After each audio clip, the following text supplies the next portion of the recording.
নমস্কার বন্ধুরা, তনহির পাকশালাতে সবাইকে স্বাগত। রাতের খাবারে বা সকালের জল খাবারে এছাড়া যে কোনো নিরামিষ দিনে রুটি বা পরোটার সাথে খাবার জন্য আজকে আমি আপনাদের সঙ্গে শেয়ার করছি সম্পূর্ণ নিরামিষ নবরত্ন কোরমার রেসিপি। 9 রকম উপকরণ দিয়ে তৈরি হয়ে যায় দারুণ সুস্বাদু এই রেসিপি। তাহলে দেখে নেওয়া যাক আমার আজকের এই ভিডিওটি। নবরত্ন কোরমা বানাবার জন্য কড়াইয়ের মধ্যে প্রথমে দিয়ে দিচ্ছি 4 টেবিল চামচ পরিমাণে সাদা তেল।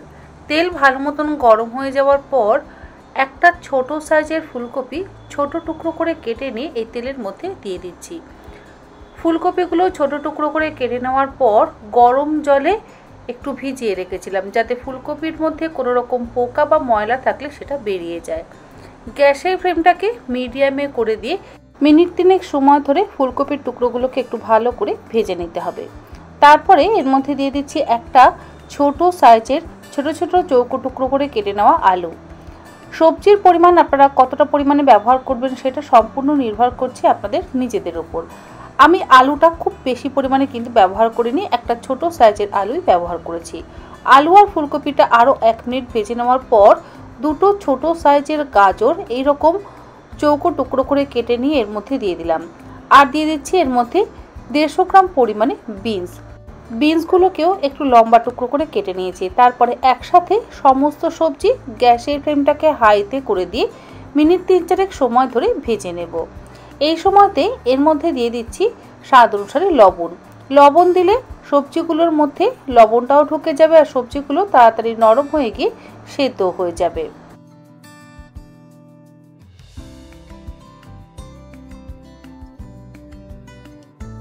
লবণটা দিয়ে কিছুক্ষণ ভাজার পর এর মধ্যে দিয়ে দিচ্ছি 1/2 কাপ পরিমাণে ফ্রোজেন মটরশুঁটি যদি ফ্রোজেন না থাকে তাহলে আপনারা ফ্রেশ মটরশুঁটিও অবশ্যই ব্যবহার করতে পারেন, আর যদি কোনোটাই না থাকে সেটাকে অ্যাভয়েডও করতে পারেন।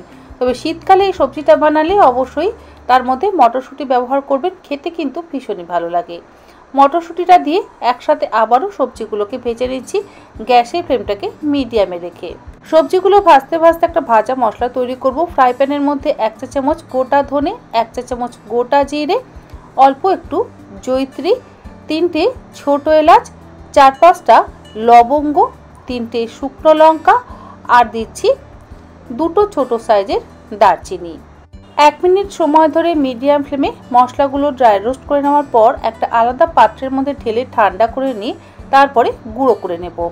অপরদিকে সবজিগুলো বেশ ভালো মতন ভাজা হয়ে যাওয়ার পর ড্রাই রোস্ট করে গুঁড়ো করে নেওয়া ভাজা মশলাটা দিয়ে দিলাম 2 চা চামচ পরিমাণে। তারপরে ওই ভাজা মশলা দিয়ে সবজিগুলোকে আরও মিনিট 2 সময় ধরে ভেজে নিতে হবে। এর মধ্যে কোনো রকম হলুদ গুঁড়ো, লঙ্কা গুঁড়ো বা জিরে ধনে গুঁড়োর ব্যবহার করছি না। ভাজা মশলার মধ্যে যে সমস্ত মশলা রয়েছে তাতেই কিন্তু এই নবরত্ন কোরমার স্বাদ ভীষণই ভালো হবে। মশলা দিয়ে ভালো করে মিশিয়ে নেওয়ার পর ঢাকা দিয়ে জল ছাড়া গ্যাসের ফ্লেমটাকে একদম লোতে করে দিয়ে সবজিগুলোকে একটু সেদ্ধ হতে দেব। যে গ্রাইন্ডিং জারের মধ্যে ভাজা মশলা তৈরি করেছিলাম তার মধ্যে দিয়ে দিলাম 5টা কাজু বাদাম, 1 চা চামচ চারমগজ, 1 চা চামচ পোস্ত। এই 3টে উপকরণ প্রথমে ড্রাই গ্রাইন্ড করে নেব। কোনো রকম জল ছাড়া যদি গ্রাইন্ড করা হয় তাহলে সুন্দরভাবে গুঁড়ো হয়ে যায়। এবার এর মধ্যে দিয়ে দেব 1/2 কাপ পরিমাণে টক দইয়ের পরিমাণটা আপনারা চাইলে কমিয়েও ব্যবহার করতে পারেন। টক দইটাকে দিয়ে এবার একসাথে ভালো করে বেটে নেব। দেখুন মশলা আমাদের বেটে নেওয়া হয়ে গেছে। এবার এটা দিয়ে দেব যে ভাজা মশলা দিয়ে সবজিগুলোকে আমরা একটু ভেজে নিয়েছিলাম তার মধ্যে। তবে দেওয়ার আগে আবারও একবার সব কিছু ভালো করে মিশিয়ে নিয়ে তারপরে ওই বাটা মশলাটা দিয়ে দিচ্ছি। গ্রাইন্ডিং জারের মধ্যে আরও 1 কাপ পরিমাণে জল দিয়ে সেই জলটা ভালো করে মিশিয়ে নিয়ে এর মধ্যে দিয়ে দিলাম। আলাদা করে এর মধ্যে কোনো রকম দুধ বা ফ্রেশ ক্রিমের ব্যবহার করছি না। যেহেতু টক দই ব্যবহার করেছি তাই দুধ বা ফ্রেশ ক্রিমের ব্যবহার না করলেও চলবে। এরই মধ্যে দিয়ে দিলাম আরও 1/2 কাপ পরিমাণে জল আর দিয়ে দিলাম 3টে চেরা কাঁচা লঙ্কা। টক দইয়ের বদলে নর্মাল টেম্পারেচারে থাকা জাল দেওয়া দুধেরও ব্যবহার করতে পারেন। কাঁচা লঙ্কাটাকে দিয়ে ভালো করে মিশিয়ে নিয়ে ঢাকা দিয়ে লো ফ্লেমে সবজিগুলোকে একটু সেদ্ধ হতে দেব। অপরদিকে একটা ফ্রাই প্যানের মধ্যে দিয়ে দিলাম 1.5 টেবিল চামচ পরিমাণে বাটারটা মেল্ট হওয়ার আগেই এর মধ্যে দিয়ে দিলাম 200 গ্রাম পরিমাণে একটু বড় টুকরো করে কেটে নেওয়া পনির। পনিরের পরিমাণ আপনারা অবশ্যই নিজেদের পরিমাণ মতন ব্যবহার করতে পারেন।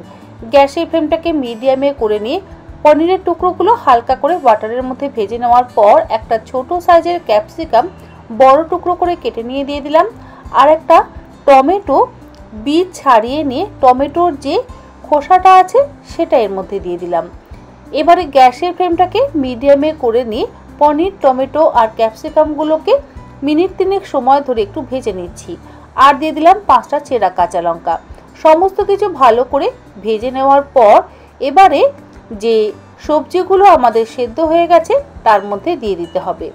আর এখানে যদি আপনাদের পনির দিতে অপছন্দ হয় তাহলে আপনারা সেটাকে অ্যাভয়েডও করতে পারেন।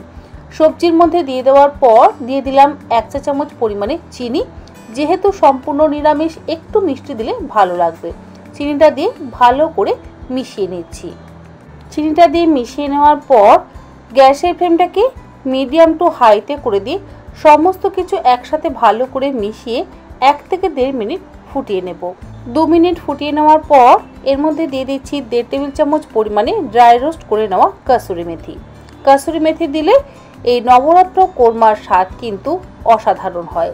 9 রকমের উপকরণ দিয়ে যেহেতু এই সবজিটা বানানো হয়েছে সেই জন্য এটাকে নাম দিয়েছি নবরত্ন কোরমা।